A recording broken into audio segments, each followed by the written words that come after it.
Hey guys, tonight we're unraveling the ancient secrets of sleep hygiene. Yes, long before white noise apps and melatonin gummies, humans had some shockingly weird ways to get a good night's rest. Picture this. You're in a candlelit stone hut, somewhere deep in a 12th century forest village. The air smells faintly of herbs, lavender, chamomile, and something suspiciously like goat. A crooked wooden bed sits in the corner, stuffed with hay and lined with a pelt that still smells like the animal it once belonged to. Someone just outside your window is mumbling a prayer, or maybe it's a curse. You're not entirely sure. Sleep in the Middle Ages wasn't just about shutting your eyes, it was survival. You had to fight off lice, demons, and possibly your own guilt. And guess what? You probably won't survive this. So, before you get comfortable, take a moment to like the video and subscribe, but only if you really enjoy what I'm doing here. Drop your city and local time in the comments. I want to know who's watching and where you're listening from tonight. Now dim the lights, maybe turn on a fan for a gentle background hum, and let's begin tonight's journey together. You open your eyes in the fading twilight of a medieval village. You're not sure how you got here, maybe a dream, maybe a spell, but you're barefoot, cloaked in coarse linen, and the only thing in your possession is an odd little sachet tied to your belt. It smells like dried leaves and rotting apples. A bell tolls from a nearby chapel. It's not a call to prayer, it's your bedtime alarm. Here in this time, sleep is sacred, dangerous, ritualistic. You duck into a small timber-framed cottage, where your host, an elderly healer named Agnes, awaits. She says nothing, just nods and gestures to the bed, but it's not time to sleep yet. First, she hands you a mug of something warm and bitter. It burns going down. You need to purge the bad spirits, she rasps, or they'll ride you in the night. You're beginning to realize, sleep here isn't just about rest, it's about protection. The body's still, but the soul travels, and if you're not properly prepared, it might not come back. Agnes hangs a bundle of garlic and crushed rue above your head. She draws a symbol on the door with what looks like chicken blood. You ask, "What is that?" She smiles grimly. It keeps the dream thieves away. The fire crackles low, and you lay down on the straw mattress. It prickles through the cloth. Agnes begins to chant something soft, rhythmic, almost a lullaby, almost. Then everything goes black. But your journey has only just begun. You're not dreaming, not yet. Your body lies still on the makeshift bed, but your awareness begins to stretch, as if uncoiling from your chest like smoke rising from incense. The hut around you fades, replaced by a heavy purple dark void, filled with the low hum of ancient voices murmuring just out of comprehension. You don't know the language, but it pulses in your chest like a heartbeat. Your hands can't move, your mouth is sealed shut, yet you feel yourself drifting, pulled as if by invisible threads, into the liminal world that medieval sleepers both feared and relied upon. Back then, sleep came in two parts, the first sleep and the second sleep. You've entered the space between. This wasn't some folk tale, it was nightly ritual. After dusk, people slept for a few hours, then woke around midnight, not because they had insomnia, but because the body, according to ancient humoral theory, needed time to digest, to reflect, to realign the soul. In this in-between hour, some rose to pray, others to sin. You feel a soft pressure in your chest, like someone gently pushing down on you. You try to breathe deeply, but the air is syrupy and thick, as if you're inhaling memories. And maybe you are. This world you've entered is dense with them. A hooded figure stands at the foot of your bed. You don't hear it approach. You don't see it walk. It's just there. Its face is covered, but you know it sees you. Not just your body, but the sleep-deprived layers of you that modern light and caffeine have suppressed for years. This figure is old, older than Agnes, older than the words she whispered. You feel instinctively that this thing knows every trick ever devised to catch true rest, and every punishment handed down when people forgot them. It lifts a bony hand and points to the wall. In the flicker of torchlight, it's not a wall anymore, it's a vision. You see a nobleman tossing in his lavish four-poster bed, sweating and grunting. He's too hot. His blood is choleric, they say. His physician prescribed sleep fasting, no food before bed, a linen cloth soaked in vinegar across the forehead, and prayers to Saint Dymphna, now a peasant. She's lying on stone, no pillow, no blanket, just a warm brick wrapped in wool and tucked by her feet. She can't afford dreams, only silence, her routine. She chews poppy seeds and knots her shawl in a cross, clutching it like armor. You watch a monk steeping herbs, valerian, hops, passion flower, chanting a psalm between each pinch. To sleep in a monastery meant more than rest. It meant perfect posture, regulated breath, the soul aligned like the stars in heaven. The vision fades, the figure points again, this time at you. Your chest tightens, your sleep hygiene, in your world, blue screens, doom scrolling, a last sip of wine and 30 tabs open on a laptop. You're not just here to observe, you're here to learn. The air smells faintly of beeswax and burned herbs again. You feel your limbs returning. Not awake, not yet, but something else is coming. Deeper, stranger, something the people of this ancient time feared more than death itself. You hear the rustle of heavy wings in the rafters above. You freeze. The sound above you, wings dragging slowly through dry straw, echoes louder than it should. There's no wind, no draft, but something unseen disturbs the soot around the hearth. The room has shifted again. You're back in Agnes's cottage, yet it feels emptier, or maybe more full, depending on how you define presence. The rafters creak. You try to tilt your head, but your body refuses. You're not paralyzed, you're pinned by something older than fear, the kind of dread that lives in your DNA and wakes you up at 3 a.m. without a reason. Agnes is gone. The fire is out. The moonlight bleeds through the gaps in the wall, casting long, strange shadows that shouldn't be moving, but are. You remember something you heard whispered once: don't fall asleep too fast. It'll think you're vulnerable. What it is, no one ever explained, but medieval sleepers knew. They didn't just protect their bodies, they protected their dreams. And you didn't prepare. A chill spreads over your arms as something brushes past. You hear breathing, but not your own. Shallow, wet, curious. In the Middle Ages, people believed that dreams weren't just byproducts of the brain, they were battlegrounds, a place where spirits tested your soul, where your unresolved sins and secrets found shape. That's why beds were built with canopies and curtains, not for warmth or privacy, but for defense. Tonight, you have none. The creature above you, because it is a creature, now you're sure, lets out a huff, almost like a sigh. You feel a pressure on the mattress, subtle but undeniably there. Something has lowered itself beside you. You can't see it, but you feel the edge of it. Claws, knees, you're not sure. Suddenly, the room flickers like a lantern struggling in wind. Your surroundings stutter, and now you're somewhere else. A medieval hospital, the kind run by monks, beds lined in rows, sick men moaning in sleep, twitching. One of the brothers is walking down the row, sprinkling holy water on each head, whispering Latin. You move toward him, unseen, tethered to the dream. He pauses at a young boy, just a child, wrapped in linen. The monk hesitates. He pulls a pouch from his belt and drops a few grains under the boy's tongue. Opium, you realize, not for healing, for dreaming. They believed it would guide the child through purgatory safely. You blink, and you're back in the cottage. The creature is now at your ear. It whispers, but not in words. It shows you images, sensations, memories that aren't yours. You see a woman sleeping in an ancient temple, surrounded by burning oils and owl feathers. A Viking warrior, lying under fur, counting his breaths and chanting runes for protection. A Babylonian king, drinking a muddy potion, and reciting names of sleep gods, desperate for peace. Sleep, across every era, was never simple, never passive. You suddenly feel something heavy on your chest. Not the creature. No, it's a blanket. A thick one. Wool. You're not sure where it came from, but it smells like iron and ash. The pressure fades. You sit up. The creature is gone. But now the symbols on the walls glow faintly. Agnes's voice calls softly from outside. You've seen them now, haven't you? The Watchers. You step to the door. She's waiting with a bundle in her arms. Time for your second sleep, she says.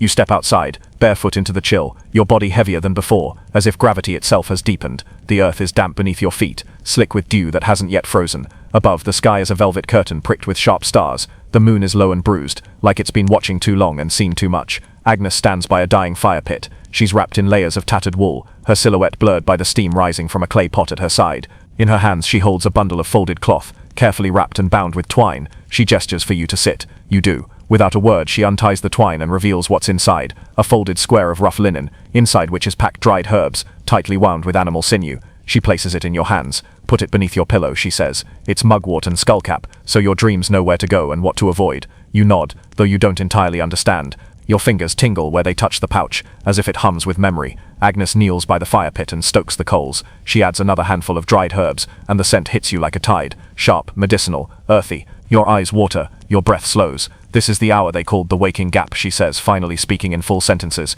when the soul untethers from the flesh and wanders. Most people today don't even know they used to have 2 sleeps. One before midnight, one after, and between them, this. She looks at you, a chance to listen. You glance back at the cottage. It's still there, faintly lit, the bed still warm, but something inside you resists going back in just yet, as if the air out here is teaching your lungs something they forgot. Agnes stirs the pot, and the smoke rises in a slow spiral. In the old times, she says, this hour was when the healers worked, when the sick dreamed their cures, when thieves crept into dreams to steal secrets, when saints whispered warnings, and when people faced themselves in silence. You close your eyes. The smoke coats your tongue. Your thoughts begin to unravel, not in confusion, but in release, the way threads loosen when a garment is finally ready to fall apart. From the edge of the woods you hear something move, not the creature from before. This is softer, less malevolent, but just as ancient. Don't look, Agnes says. Some things must pass behind you, so you don't, and instead she begins to hum. Not quite a lullaby, lower, older, woven with tones that seem to twist around your ribs and spine.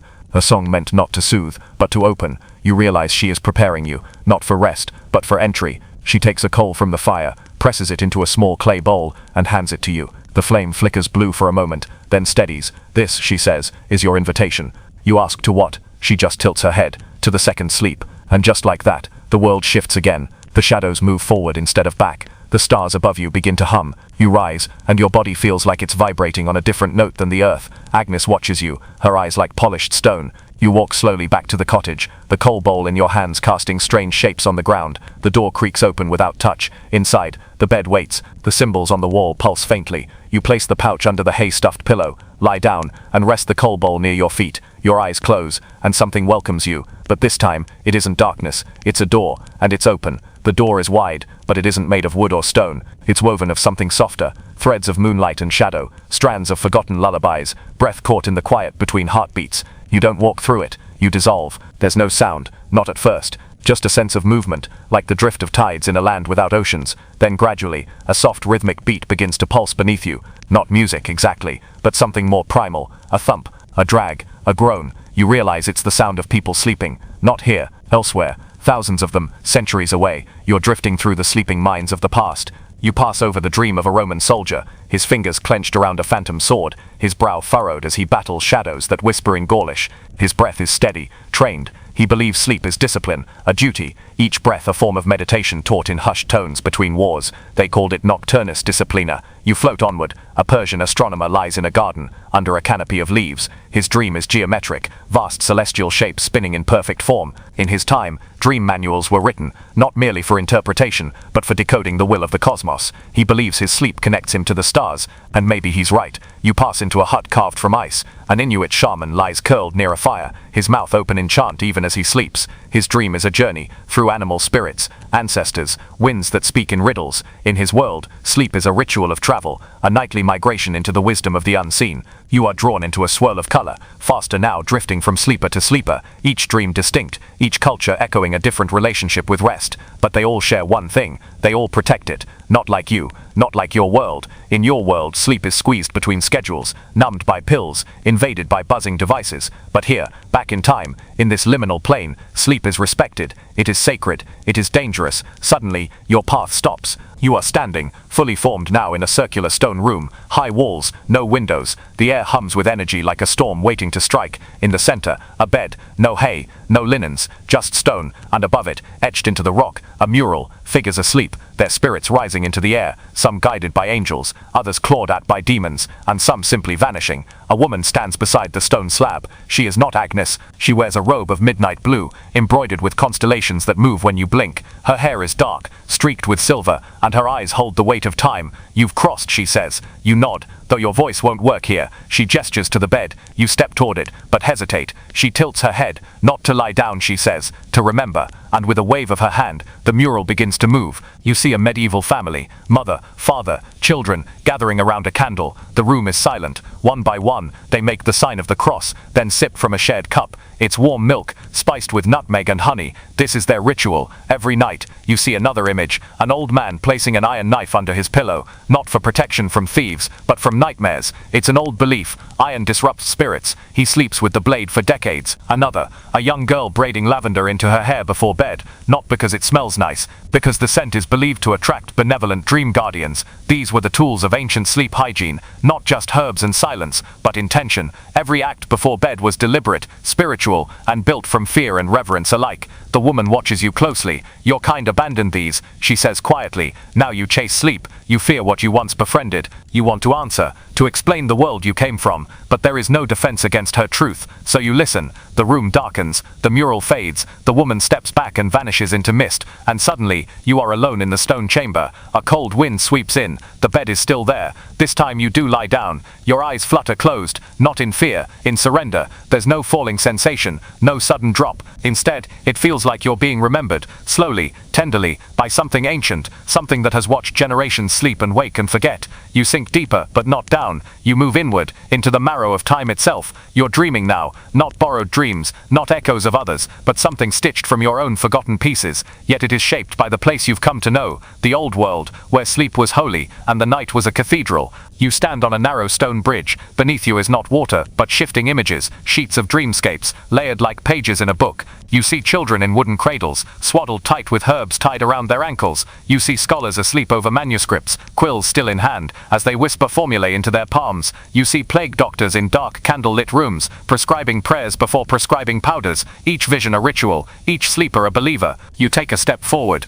The bridge creaks but holds. Ahead a figure emerges. Not Agnes, not the woman in the chamber. This one is younger, faceless but familiar. Clad in patchwork robes made from centuries of sleepwear, Roman togas, medieval shifts, Victorian nightgowns, modern hoodies. Their voice comes not from their mouth but from the air around you. You are the descendant of the restless age, it says. The one that traded the moon for the screen, that silenced the lullaby and embraced the algorithm. You want to look away but your feet stay rooted. You call it insomnia, stress, overstimulation, but what you suffer from is disconnection. You've forgotten that sleep is not a break, it is a bridge. The dream beneath your feet ripples violently. You see flashes of modern sleep. A man with a glowing phone 6 inches from his face. A woman tossing under synthetic sheets. The hum of traffic outside. A child bathed in blue light long after midnight. The figure's voice darkens. You do not approach sleep as a sacred threshold. You attack it. You sedate it. You beg it for mercy, and then resent it for being elusive. A deep hum rises from the bridge, vibrating in your chest. The images below flicker, then stabilize. The figure moves closer,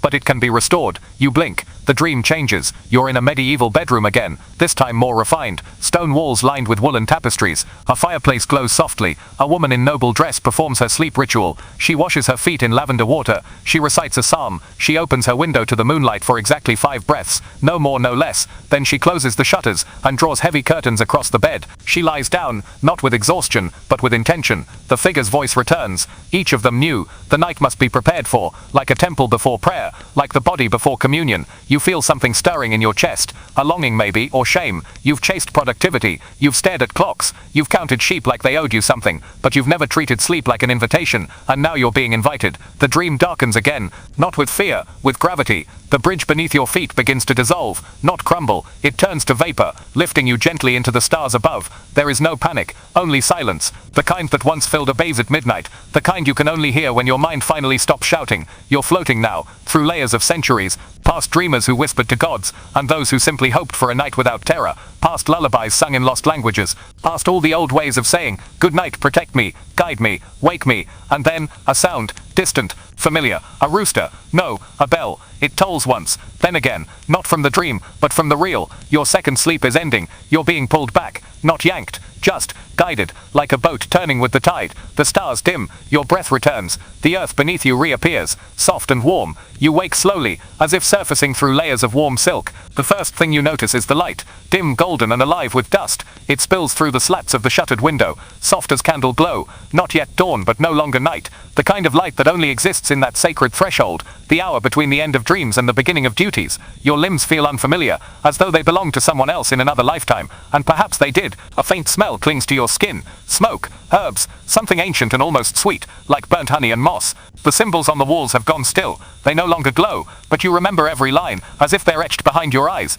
You sit up slowly, the blanket sliding off your shoulders. The small clay bowl near your feet has cracked down the middle. The coal inside is ash now, cool and quiet. Agnes is seated near the hearth, a kettle steaming gently above glowing embers. She doesn't turn to face you, but she speaks as if she's heard your every thought since you returned. You slept well. You nod, though your voice still hasn't quite returned. It feels like you've been gone for days, maybe weeks, maybe longer. She pours something into a wooden cup and hands it to you. Warm, earthy, slightly bitter. You sip, it grounds you, each swallow pulling you back from wherever you just were, back into the body, into now. You crossed further than most, she says, watching you carefully. Many don't make it to the second chamber, let alone the bridge. You want to ask what that means, but something in her tone tells you she's not giving lectures today. She's simply observing, taking measure. Instead, you ask, how long was I gone? Agnes shrugs, long enough to learn something. That's the only measure that matters. You look at the bed, now slightly mussed with your imprint, the pouch still tucked beneath the pillow. You pull it out. The twine has come undone. The herbs inside have turned grey, drained, used. Agnes reaches over and plucks the empty bundle from your hand.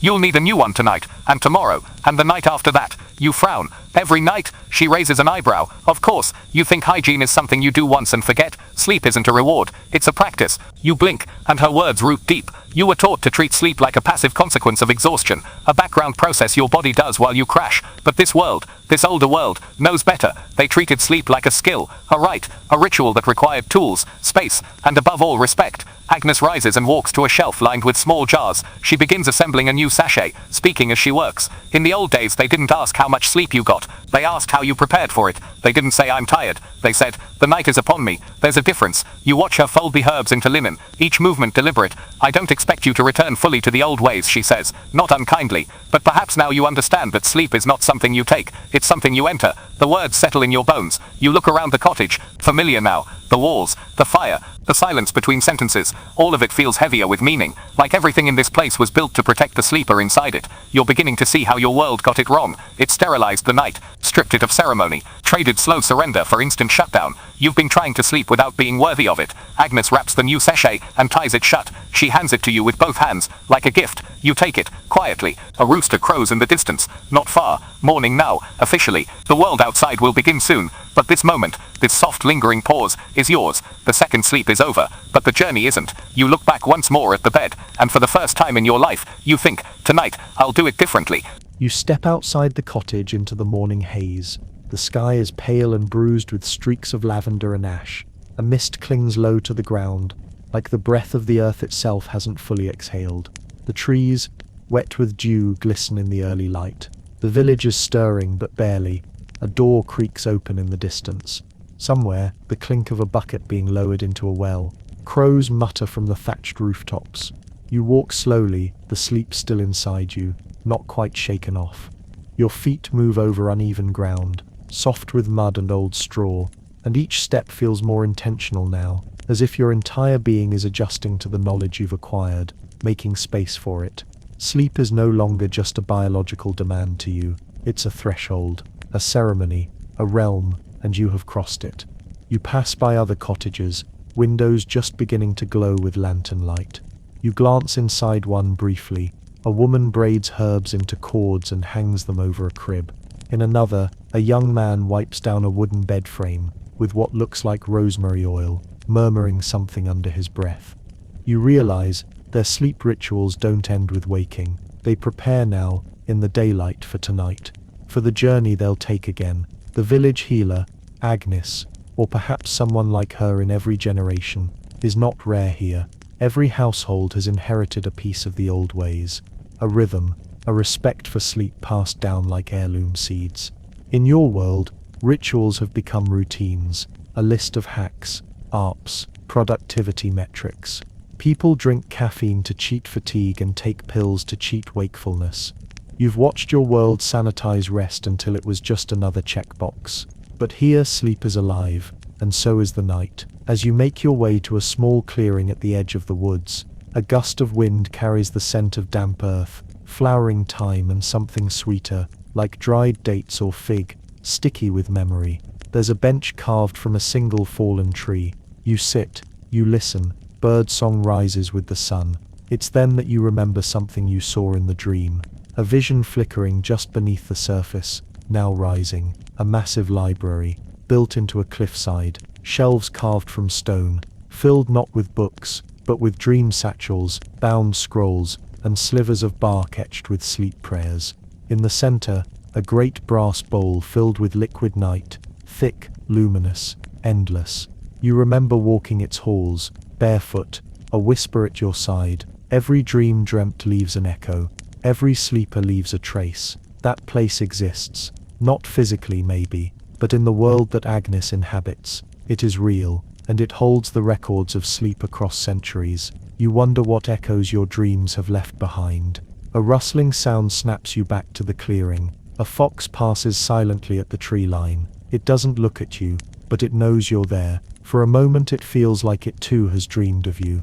Just once, long ago. You rise from the bench, suddenly aware that the day is truly beginning. The people will return to their work. Fires will be relit, loaves baked, fields walked, but now something's different in you. It's not that you understand everything, it's that you remember. You remember that sleep is not failure, it's not wasted time, it's not indulgence or interruption, it is sacred architecture, and if you want it to serve you, to heal you, to protect you, you must meet it halfway. You must prepare the vessel. Tonight when you return to your bed, wherever and whenever that may be, you know what you must do. Not scroll, not stress, not collapse. You will cleanse your space. You will honor the quiet. You will invite sleep like an old friend, like a wise teacher, like a god that visits only if welcomed, because now you know, the second sleep isn't a myth, it's a door, and you have the key. The day passes like a breath held too long, slow, tight, purposeful. Every moment is laced with a new kind of awareness. Your limbs move with memory still inside them, the way a dancer walks differently after leaving the stage. You help Agnes with her chores, gathering herbs, splitting kindling, hanging wet cloth from a sagging rope, but your mind is elsewhere, always quietly drifting back to what happened in the night. You ask her questions occasionally, but she doesn't always answer. Some things, she says, must be relearned in the body. At midday you sit in silence while she prepares a bundle of sleep herbs for another villager, an older man with sunburned skin and trembling hands. She works carefully, muttering lines of verse with each layer she adds. This time she uses yarrow, poppy seed and ash bark, not the same mixture she gave to you. Every sleeper gets something different. Is that because their dreams are different? You ask. Agnes shakes her head without looking up. No, because their wounds are different.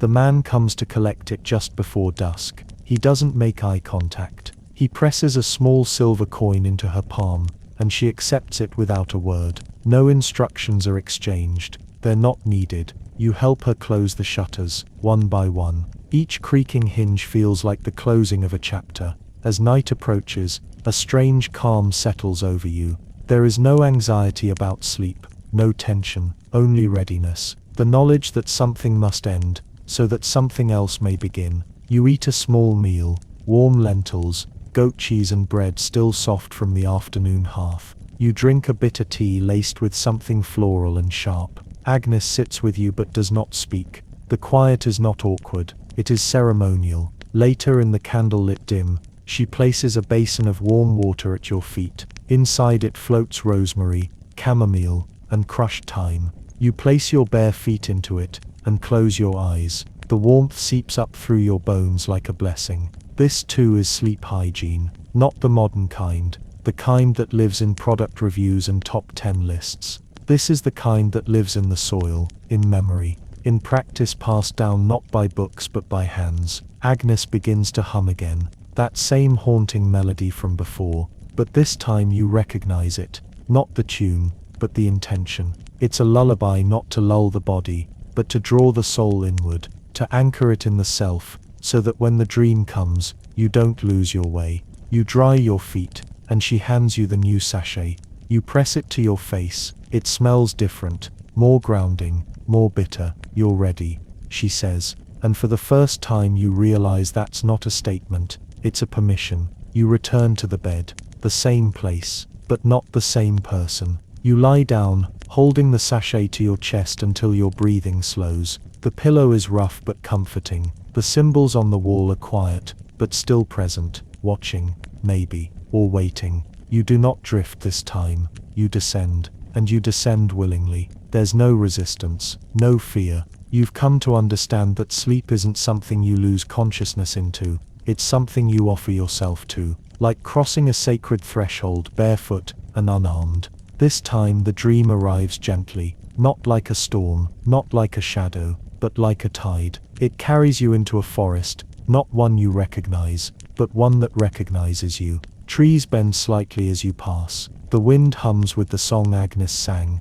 as if the whole world has memorized its rhythm. You are barefoot again, cloaked in linen, but this time you walk with purpose, pulked in linen. You've entered the sacred forest of the second sleep, and tonight you are not just a visitor, you are a student, a dreamer, a keeper.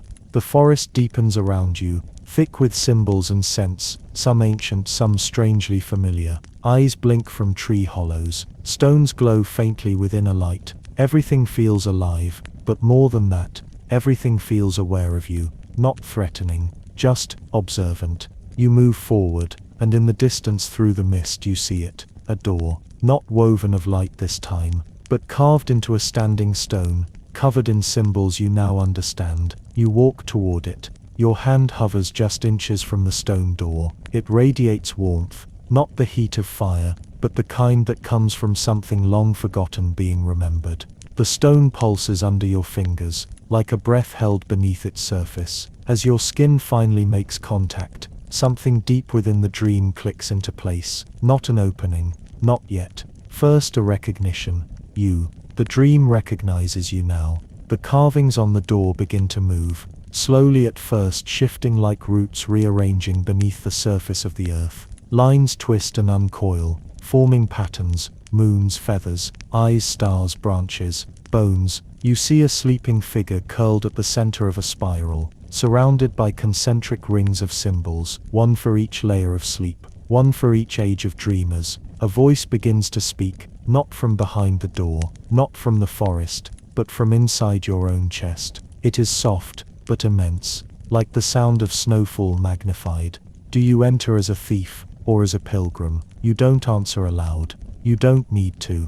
Your journey here, the herbs, the rituals, the surrender, has already marked you. The door knows your path. It knows you come with reverence, and so it opens, not with noise, but with absence. A void in the stone, the edges dissolve like mist, and before you a new space unfolds. You step inside. It is a chamber of memory, not yours, everyone's. Walls of obsidian rise around you, covered in glowing script that writes and unwrites itself in a language you don't read, but feel. You walk slowly. Every step echoes, not through the room, but through time. Each footfall resonates with the sound of 1,000 sleepers breathing in unison. To your right, a platform rises. Upon it a dream, a boy in 17th century Japan, sleeping in a temple. His head rests on a lacquered wooden pillow, his breath steady, as his dream takes him into the body of a crane flying over snow. You see it as he sees it. Feel the wind on his wings, the snowflakes slicing the air. He is not escaping his body. He is practicing reincarnation. To your left another scene, a healer in West Africa, sleeping in a hammock strung between two baobabs. Her dream brings her into the spirit of the tree itself, her fingers tasting sunlight through bark. When she wakes, she'll know which root will cure the village child's fever. Her sleep is her wisdom. Everywhere you look, dreams are alive, teaching, healing, warning, remembering. No longer dismissed as nonsense or chemical confusion. Here they are. Maps, ledgers, sacred texts written on the soul instead of paper. And at the far end of the chamber, another door. But this one is small, wooden, humble. A single candle burns beside it. You approach and kneel, as if by instinct. It feels necessary. The candle flickers. You whisper not because you're told to, but because it feels like the right thing. I am ready. The door opens inward. On the other side, a room, small, round, quiet. You recognize it. It is your own room, but not as it is now, as it could be, as it should be. Soft shadows, shelves of objects with meaning, feathers, stones, dried flowers, books whose pages are always warm to the touch, a bed that breathes when you lie upon it, a window that always frames the moon. This is your personal sanctuary of sleep. The sacred version of the space you've always treated like an afterthought. You step inside, and as you do, something settles over you like a cloak. Not sleep, not yet, but belonging. You lie down, the candle dims to a glow, and now the room itself begins to dream you. You feel yourself becoming less solid. The ego, the memory of the body, the noise all slipping away, like heavy clothes falling to the floor. You are not vanishing, you are returning. To the deep place, to the source of all sleep. The hum begins again, the one you heard on your first night here, louder now, clearer. It is not a sound, it is a song, and it is welcoming you back, not as a visitor, but as kin. You close your eyes, and the dream opens wider. You are beyond form now, beyond time. You are no longer walking, lying down, or even floating. You are being carried by something so vast, so ancient, so intimately familiar, that it has no face and needs none. The dream no longer holds you. You are part of it. This is not imagination. This is origin. Here, in the deepest layer of sleep, language fades. Concepts dissolve. There are no clocks, no deadlines, no identities, only impressions, archetypes, and whispers of things before they had names. You drift through a space of thick, endless twilight, not darkness, but the moment just before it. The sky here is liquid, violet and blue, rippling with memories not your own. Stars pulse not with fire, but with heartbeat. And then you begin to remember. Not just your time in the cottage, not just Agnes's hands wrapping herbs, or the chamber of dreamers. You remember before that, before you. You remember standing at the edge of a fire, as a prehistoric human, staring into the coals and trying to understand why eyes close when the body needs rest. You remember lying in a nomadic tent under a sky choked with stars, waiting for the vision to arrive after a long fast. You remember building your sleep space with hands trembling from ritual and hunger, not for comfort, but for clarity. You see yourself in every age, under every sky, wrapped in every material from wool to silk to moss. You've always been here, you've always been seeking, and sleep has always been the door. You pass through another layer. The sensations become more symbolic now. You see a vast lake, still and dark. You hover over its surface, and you realize this is the collective dream. Everyone who has ever slept has dipped into it, left behind pieces, echoes, vibrations. You peer into it and see flashes. A mother in ancient Anatolia, singing a protection chant to her child as the baby closes its eyes. A prisoner in 16th century Florence, dreaming of the open sea, weeping softly in his sleep, because the water feels so real. A modern woman, alone in a concrete apartment, who finally switches off the phone and cries, not from sadness but relief, as her first true sleep in years takes hold. They are all here, and you are with them. Each sleeper, each dreamer, adds to the great reservoir of human rest. It isn't passive, it's not individual, it's communal. It's a shared language written in silence and symbols. You descend further. You pass into a place of symbols so old they have no cultures attached, only sensations. A great spiral, pulsing with light. A doorway made of mist and bone. A river made of birdsong. A heartbeat in the shape of a tree. These are the building blocks of all dreams, the alphabet of the unconscious. You float through them like a student in an ancient library, fingertip trailing across the spine of every great secret ever whispered to a resting mind. And then you come to the center. It is not a place, it is not a vision, it is a moment, and it speaks not with voice, but with presence. You are the dreamer, you are the dream, and you are the drip. The moment collapses into you, or maybe you collapse into it. There's no difference anymore. You are fully, finally asleep, not just unconscious, aligned. And in that alignment, you feel it, the repair, the restoration, not just of muscles or memory, but of meaning, of self. Every night humans try to do this, but only sometimes, only rarely, do they arrive here. And tonight, you have arrived. You rest inside the origin of rest. You breathe with the breath of the world, and something in you that was broken begins to stitch, not with thread, with truth. The deepest sleep is not escape, it is return. The stitching continues, quietly, slowly, with the reverence of an ancient ritual. It doesn't mend you like a surgeon would. There is no slicing, no fixing. Instead it reweaves you, thread by invisible thread, into the fabric of something larger. You feel it in your bones first, those long silent fibers humming with connection, remembering what it meant to be held by something greater than gravity. Here in the deepest stratum of sleep, time is not linear. You are a child again, just for a breath, dreaming under a blanket fort as soft voices murmur in the next room. You are old, in a warm bed by the window, eyes shut for what might be the last time. And yet you feel no fear, only peace, because your dreams are full of light and river songs. You are now caught in between, the dreamer inside the dream, and sleep, true sleep, holds you like a womb. You begin to sense the others again, not as strangers, but as echoes. Their breaths thread through yours. You feel the healer's chant from the West African dream ripple through your chest. You feel the flutter of the crane's wings from the Japanese boy's vision pass through your arms. You feel Agnes's voice, distant now, like a lullaby sung across water. You are not alone. You never were. All along, in every age, humans believed something sacred waited in sleep. They built shrines to it, feared it, honored it. And even when your world forgot, even when the rituals faded into superstition, and the darkness became mere inconvenience, they still felt it. The tug, the hush, the beckoning.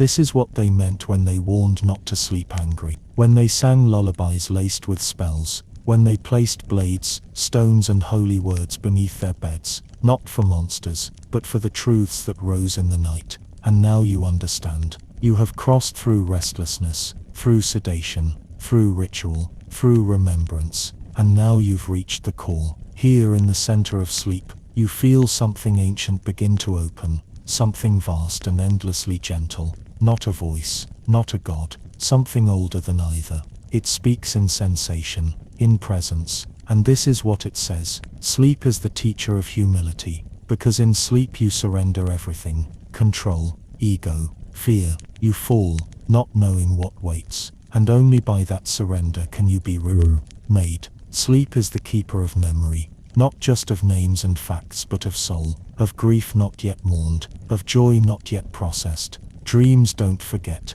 they store what you cannot bear to carry during the day. Sleep is the mirror. Here, nothing lies. You will meet your shadow in this place. You will meet the version of yourself you ignore. And if you stay long enough, you will also meet the version of yourself you were meant to become. And then, the light changes. Not brighter, not darker. It just shifts, as if something behind the dream has stepped forward. You realize it's time, not to wake, not yet, but to return to the threshold, to the place between. The fabric of this realm begins to loosen, gently, like fingers releasing your hand. You do not panic, you do not resist, you bow, in the way that only a soul can bow, grateful, small and whole. And as the stars begin to collapse into lines, as the trees and rivers and symbols of the dream pull away like smoke on the tide, you understand one final truth. You are not just a person who sleeps, you are a sleeper, a practitioner, a pilgrim. You will return to the waking world, but you will carry this with you, and tonight, and every night after, you will prepare not out of habit, but with ceremony. Not to escape the day, but to meet the dream. The unraveling begins gently, like silk threads loosened from a loom. The space you were in, the vast, sacred, weightless deep, begins to fold itself away, not vanishing, but withdrawing, like a respectful host taking their leave after a long and perfect conversation. You are not being expelled, you are being released. The dream does not shatter, it exhales. Light returns, not harsh or sudden, but golden and slow, like the light inside closed eyelids. The symbols, the waters, the great sleeping library, even the whispering breath of ancestors, each one dissolves into memory, not to be lost, but to be carried. You feel yourself rising, slowly, carefully. The first thing you recognize is your breath, not shallow, not rushed, deep, steady, whole, like the earth is beneath you again, like your chest is no longer braced against some invisible pressure. You inhale, and it fills you. Then your limbs return. Not heavy, but softened. Your fingers twitch, your spine stretches, your eyes remain closed, but you know the surface is close now. The waking world is just beyond the skin of this silence. But before you cross back fully, something stirs within you. Not a voice, not exactly, more like a presence you picked up along the way. A wisdom, patient and anchored, which has now nested somewhere deep behind your ribs. It speaks not with sound, but through knowing. Remember, not everything, not every vision, or whisper, or ancient door, just this. Prepare your nights, and your days will follow. You open your eyes, you are in the cottage once more. The fire has burned down to red coals. The shutters are closed, but a sliver of morning light slips through the crack between them. Dust dances in the beam like forgotten constellations. Agnes is asleep, sitting upright in her chair by the hearth, her head bowed slightly, hands folded in her lap. Her breath is calm, she does not stir. You sit up in the bed, slowly. You feel taller somehow, not in body, but in reach, as if your soul now touches both ends of the horizon. The herb sachet has fallen beside you.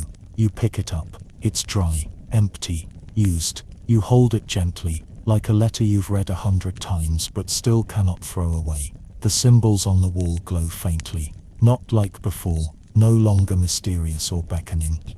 Now, they simply greet you. Familiar. Home. You swing your legs over the bed. The floor is cool beneath your feet, but not cold. You rise and wrap a shawl over your shoulders. The wall smells of smoke, of lavender, of everything soft and lived in. You walk toward the table and pour yourself a bit of the tea Agnes left behind, still warm, still bitter. But this time, the bitterness grounds you. It reminds you of where you've been. You sit. The taste is sharp, earthy, real. The dream is fading now, not in clarity, but in distance. It is no longer where you reside, but where you've been. You are awake, but not the same. This time, you didn't crash through the surface of sleep like a drowning swimmer, gasping for morning. This time, you returned, with grace, with memory, with purpose. You hear a soft voice, still thick with sleep. Good, Agnes says, her eyes barely open. You remembered the way back. You nod. She doesn't need to ask what you saw. She's seen it too, so have all the keepers. You are now among them.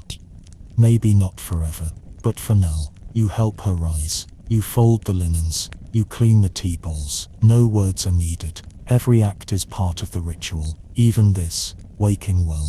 The sun has not yet fully risen. The sky is still streaked with the colors of elsewhere. Lavender, rose, the faintest hue of indigo. You step outside once more, into the stillness, and for the first time in your life, the day ahead does not feel like a battle. It feels like an echo of the night. You begin to walk. Your steps are not hurried. You will return home soon, to your world, your bed, your life. But tonight will be different, because now you know how to approach the edge. You know how to bow before the gate. You know how to enter sleep, not as a beggar, but as a guest of the divine. The path back to your own world is not a straight line. It curves and coils, like the smoke from Agnes's hearth, slow, deliberate, half visible. You walk it now, not with urgency, but with the kind of steady reverence one uses when retracing sacred steps. The sun continues to rise behind you, gilding the tops of trees and fences, illuminating a village that feels both impossibly old and deeply familiar. You reach the edge of the clearing, where the cottage disappears into the mist of morning. You don't look back. You don't need to. It is part of you now. The trail narrows as you descend into a grove lined with trees you don't recognize but know, tall, moss-covered, humming with quiet memory. The air is cooler here. The birds quieter. The breeze no longer whispers but listens. You get the sense that this place exists between worlds, suspended in a sliver of reality where time curls in on itself like parchment drying near fire. As you move forward, you begin to see signs of the world you left. The faint glow of artificial light through the trees, the distant hum of something mechanical. But even these familiar intrusions feel different now, muted, stripped of their urgency. You don't dread re-entry. You don't fear forgetting, because this time you carry the map. You step into a field, empty, golden, and vast. The grass here reaches up to your knees and every blade seems to brush against your skin like it's saying thank you. You pause in the center and look upward. The sky is enormous, open, silent, and then you feel it.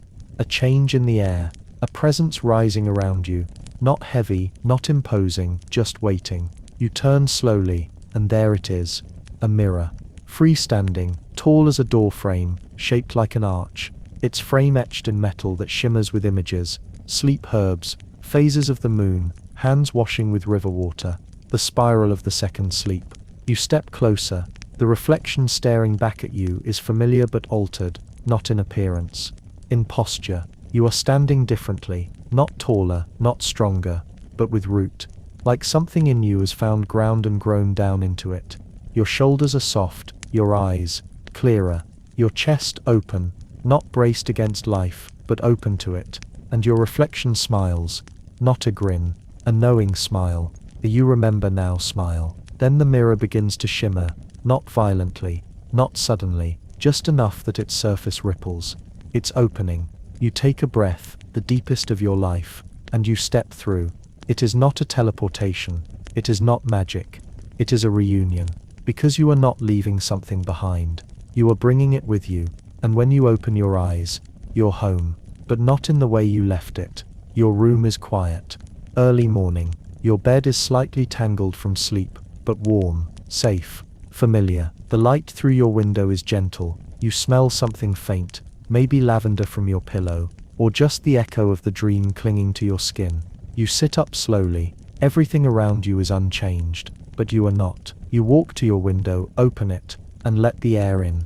Cool, honest, awake. You notice things you never did before. The way the curtain breathes with the wind, the subtle ticking of something in the wall, the pulse in your own wrist, steady and alive. You understand now. This space, this room, this body, it's not just where you sleep, it's your temple. And tonight it will be prepared. You will cleanse your space, not out of anxiety, but out of respect. You will dim the lights, brew your tea, leave the devices outside the boundary of your rest. You will do what every ancient soul did when they faced the night. You will prepare the threshold, not to shut out the world, but to open yourself to something deeper. Sleep is not the end of your day, it is the beginning of your return. You bow your head slightly, not to anyone or anything in particular, just to the moment, the stillness, the truth. You whisper softly, "Thank you." And from somewhere inside, the reply comes, "We'll see you tonight." The rest of the day unfolds with a peculiar clarity, like walking through a world that's been gently cleaned of static. You go about your routine, but nothing feels routine. You pour water into a cup, and it feels ceremonial. You open a book, and it feels like a conversation. Even the noise of the world, the dull hum of traffic, the faint bickering in the stairwell, the hum of a screen warming to life, none of it reaches into you the way it once did.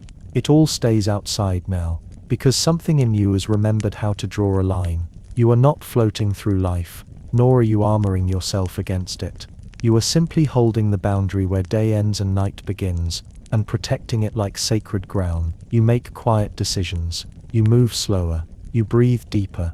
When the sun begins its descent, you do not chase the last hours. You do not cram more into the shrinking light. You begin instead to withdraw, not in avoidance, in devotion. You turn the lights down. You mute the screens. You put your phone in a drawer, not because someone told you to, not because it's a productivity hack, but because you remember what it cost to reach the deep sleep, and you're not willing to trade it for scrolling noise and forgotten notifications. You tidy the room, not to impress anyone, but because the space around your body should reflect the peace you are about to seek. You smooth the sheets.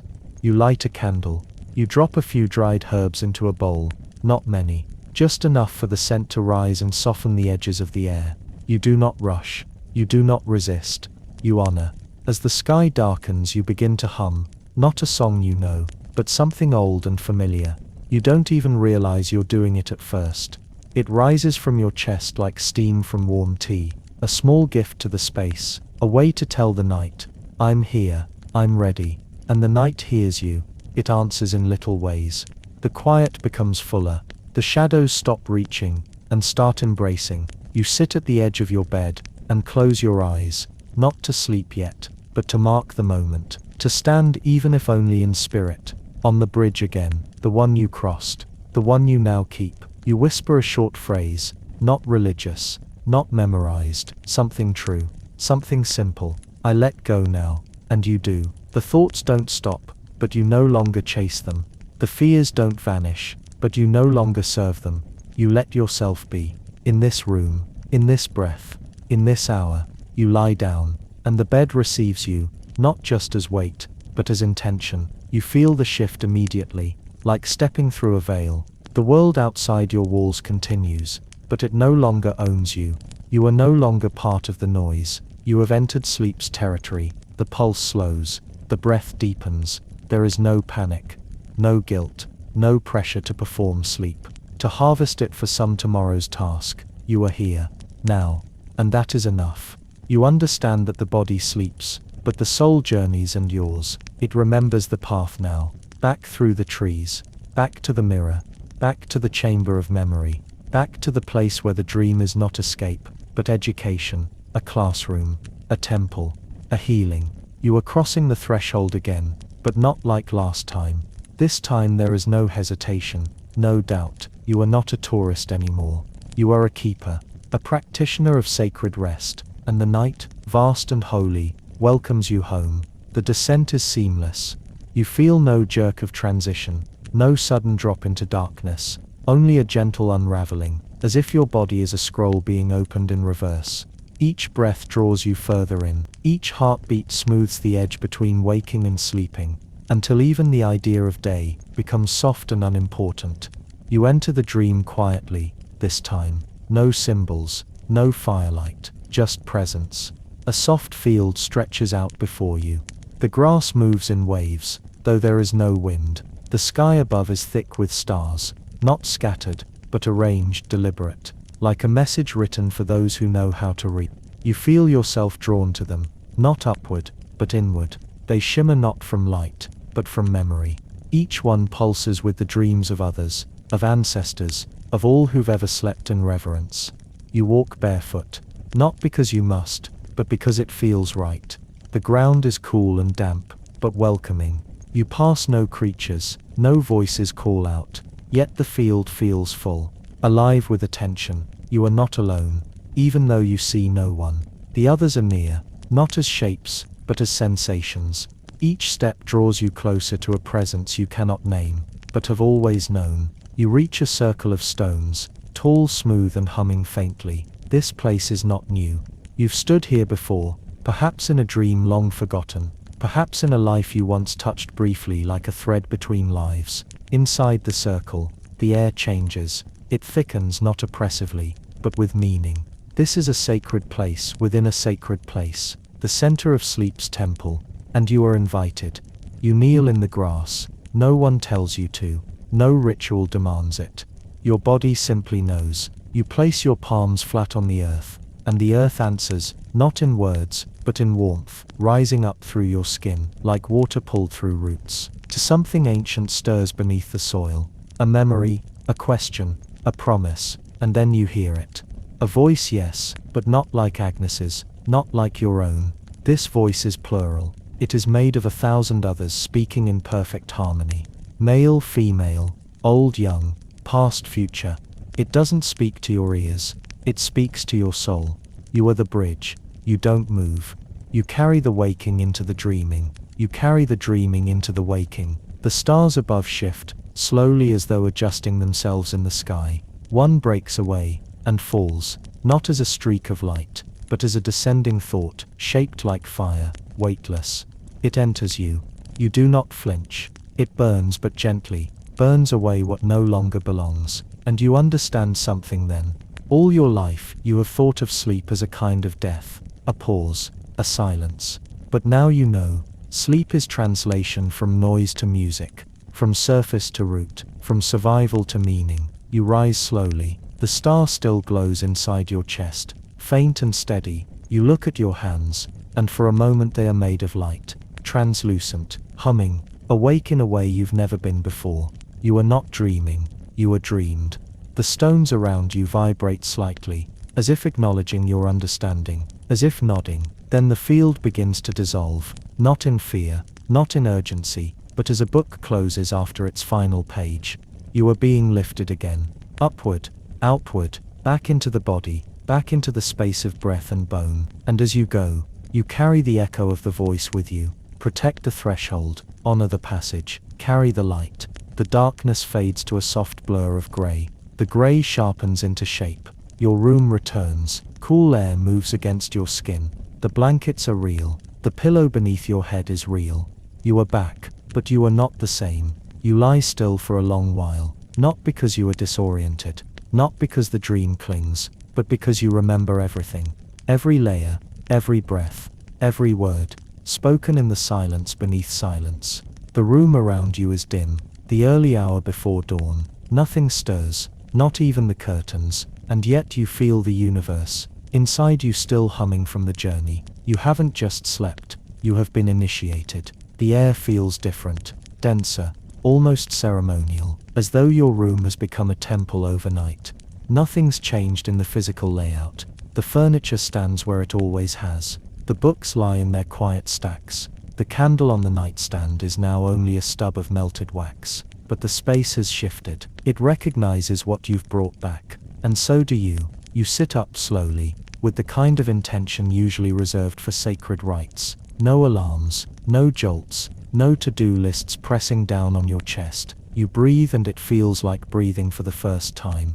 There is clarity here, not the clarity of achievement, not productivity, not control, but the clarity of alignment. You move to your feet and stretch. not to wake your muscles, but to thank them.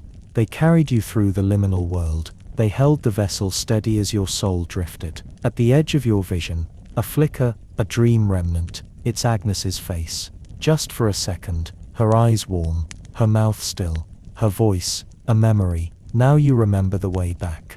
And you do. You recall each part of the preparation, and you know you'll do it again, not because it's a requirement, but because it's the ritual that carries you home. You've seen how easily the day can become a tide that pulls you out, into stress, into speed, into forgetting. But now you carry the anchor. Tonight you'll return with intention.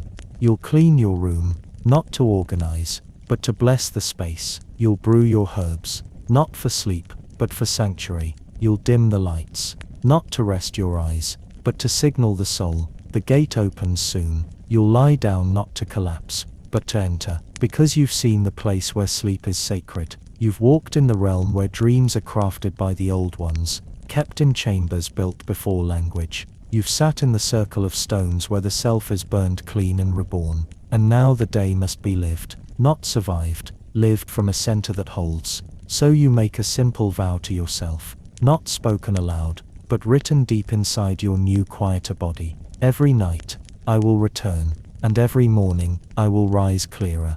The world outside your window is beginning to shift. A faint blush of morning rises at the edge of the sky. The birds have not started yet. The city, or the field, or the mountains, wherever you call home, is still holding its breath. You pour water.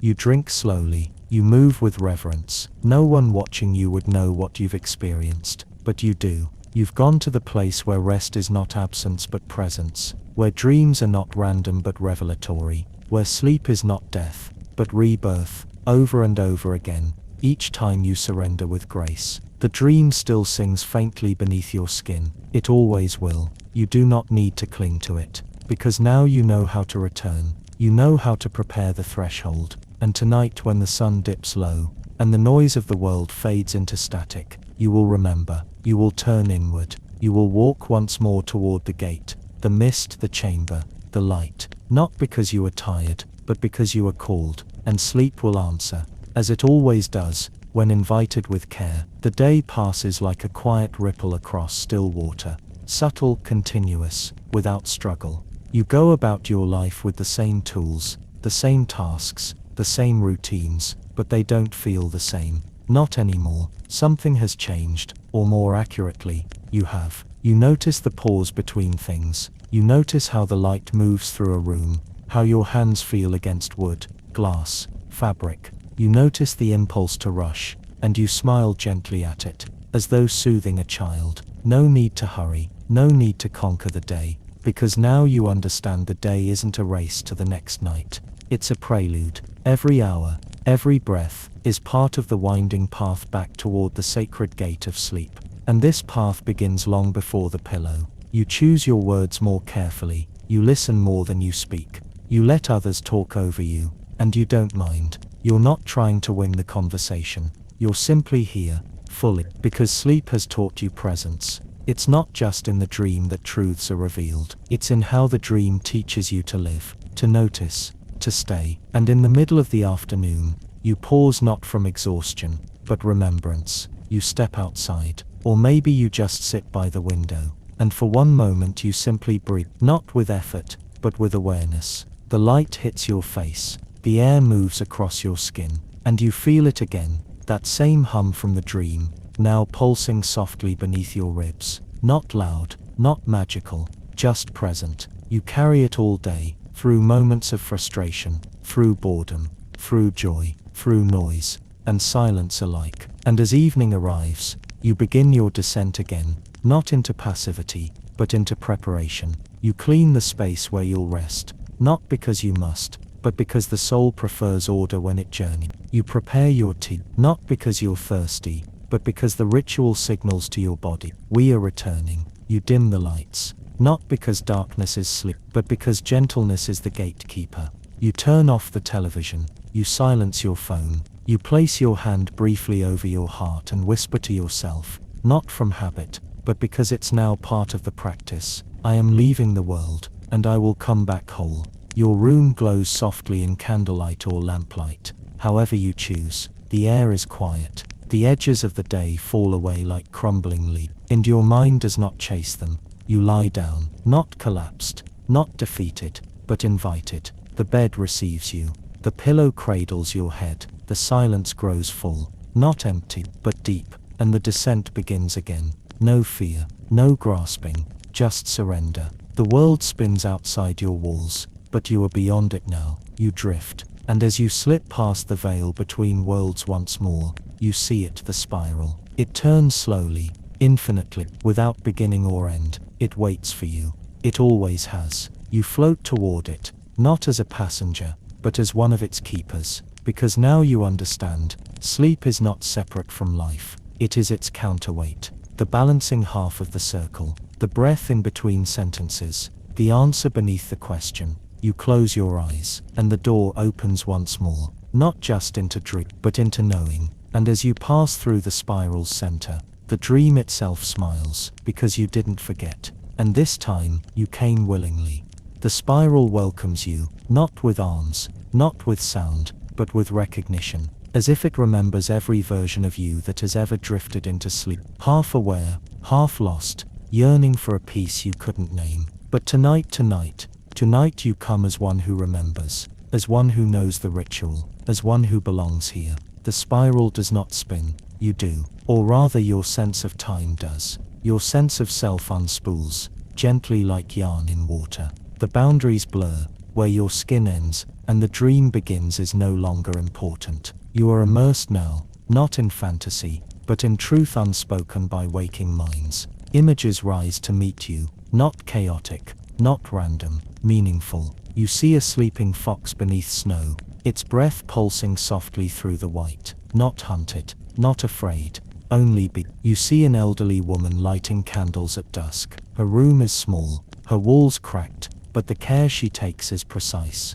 Each flame is placed with intention. She too is preparing to dream. She too is a guardian of the passage. You see a child curled in her mother's arms, her tiny fists loosening as the hush of sleep claims her. She dreams of stars not yet discovered, and oceans never seen, but she trusts, without question. And then you see yourself, not in this bed, not even in this time. You see yourself as a thread, one of many, woven through centuries of sleep. You are every dream, whoever dared to close their eyes with reverence. You are every seeker who entered the temple of night, not with fear, but with faith in the unseen. The spiral continues. You pass through layers now too deep for language. A chamber of feathers and whispers. A river made of tears cried in sleep. Tears of joy, fear, longing, release. A tower built from lullabies. Each stone a song sung by someone who loved someone enough to carry them through the dark. And in the center,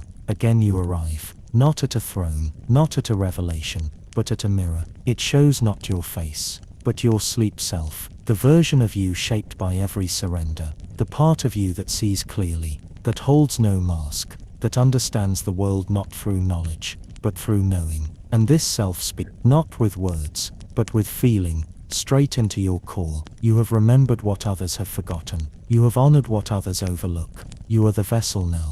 The mirror dissolves into starlight. Each point of light drifts toward your chest, entering you one by one. You feel full but not heavy, like your soul has expanded to hold a truth that cannot be carried in waking life. You are no longer just someone who sleeps. You are someone who enters sleep as a guardian, as a witness, as a steward of sacred rest. The spiral around you begins to loosen. The stars fade into haze. The pulse of the dream slows. You know what this means. It is time to return again. But this time, there is no grief in the departure. You do not grasp. You do not grasp. You do not linger. You simply bow, deeply inwardly, with love, and the spiral bows back. The descent ends, and you rise, through fog, through silence, through warmth. Your breath finds its rhythm again. You feel the shape of your body in the bed, the weight of your limbs, the coolness of the sheets, the soft hum of life just beyond your windows. And you open your eyes, not startled, not groggy, but aware,